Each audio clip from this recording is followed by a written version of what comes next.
আসসালামু আলাইকুম। আজ আমি আপনাদের দেখাবো কিভাবে বাসায় দ্রুত সময়ে অল্প সময়ের ভিতরে আপনি এক কাপ চা বানিয়ে খাবেন।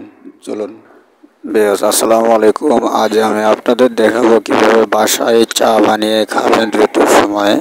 প্রথমত এভাবে পানি বসিয়ে দিবেন, কাঁচা পানি বসিয়ে দিবেন, তারপরে তাপমাত্রা অনুযায়ী একটু আগুনের আঁচ বাড়িয়ে দেবেন। এভাবে জাল দিতে থাকবেন কিছুক্ষণ, তারপর অপেক্ষা করবেন যাতে পানিটা বলক আসে। বলক আসার পর এভাবে অপেক্ষা করবেন। বলক আসলে তারপর আপনারা এর ভিতরে চা পাতি দিবেন আপনার পরিমাণ মতো। বেশি দিবেন না, কেননা বেশি দিলে হয়তো আপনার যে পরিমাণ পানি দিয়েছেন তাতে তিতা লাগতে পারে। এই যে দেখেন, দেখাই দিতেছি আপনাকে কি পরিমাণ পানির ভিতরে দিতে হবে। এই যে এতটুকু পরিমাণ পাতি পানির ভিতরে দিবে, ফুটন্ত পানির ভিতরে। তারপর সেখান থেকে আগুনের আঁচটা একটু কমায় দিবেন। দেওয়ার পর অপেক্ষা করবেন যাতে যে পাতিটা দিলেন সেটা গরম হয়ে সিদ্ধ হয়ে যায়, এবং অপেক্ষা করতে থাকবেন কিছুক্ষণ। জাল হতে থাকবে, আপনারা দেখতেছেন জাল হইতেছে। অপেক্ষা করবেন, তারপর আপনারা এদিকে রেডি করে নেবেন, যেমন কাপ, চামচ, চিনি, এবং এর ভিতরে দেওয়ার জন্য সামান্য কিছু মশলা যা আমাদের ঘরেই থাকে।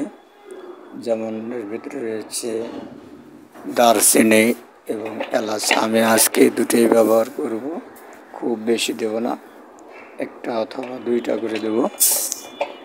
হ্যাঁ, আপনারা দেখতে পাচ্ছেন। এই যে একটা এলাচ নিয়েছি, একটা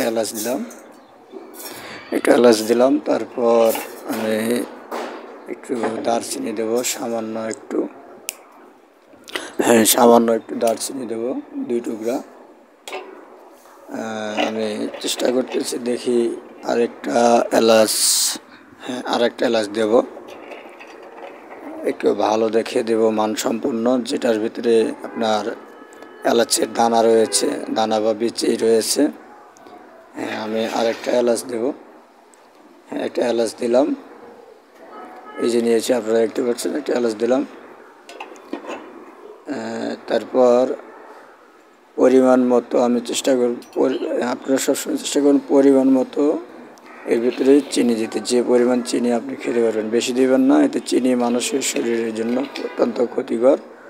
আমি 2 চামচ দিলাম, তার ভিতরে হালকা আর একটু পরিমাণ মতো দিলাম, যাতে খেতে পারি, তিতা না লাগে। আর ওদিকে তো চা আমার গরম হইতেছে, সেদ্ধ বসে দিয়েছি, আপনারা দেখতে পাচ্ছেন। এই জালটা আমি নিভাই দিয়েছি নামানোর জন্য। তারপরে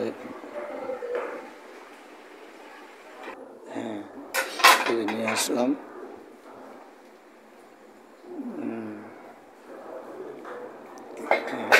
এখানে কাপের ভিতরে ঢেলে দেবো, আপনারা দেখতে পাচ্ছেন, ঢেলে দিলাম পরিমাণ মতো। এরপর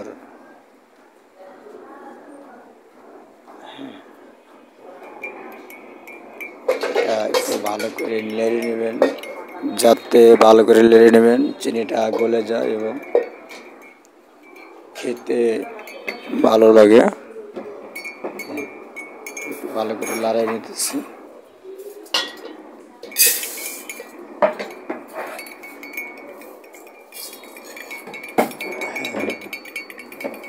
সুন্দর করে নেড়ে নেবেন, সুন্দর করে লাড়বেন যাতে আপনি খেতে পারেন।